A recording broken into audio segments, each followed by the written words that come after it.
Well, I love this idea of almost doing an audit, right? Like in terms of what you're trying to achieve in terms of a project, initiative, a business, and org. And you bring up such a good point in terms of the nonprofit structure and also the foundation structure. Like a friend of mine, she was getting a foundation up and running for a fintech company here, and she said it took her a year, like just to go through like certain regulations, paperwork, the whole Yep. nine yards. And It, then she ended up leaving the company. But anyways, it was challenging nonetheless, and it wasn't easy or accessible, which then prevented the actual impact of the organization to even be executed, right?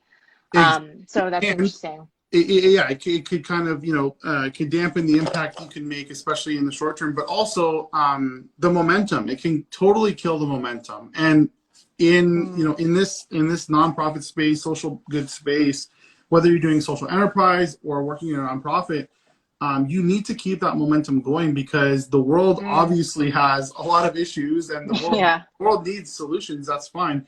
But, living off that momentum actually can carry you a really long way if you build a strong foundation. So, Mm, taking advantage, for example, of grants and pop-up funding that comes up. That's only there at that time. If you're waiting on your charitable registration for 2 years, sometimes it actually can take.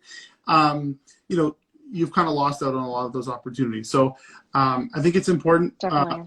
There are ways around that, of course. You can partner with other charities. You can register as a Hmm. nonprofit and get other funding that's only available to nonprofits. But ultimately, there's always ways around it. I think people like us are, people who are interested in making change are going to find a way to do it for sure.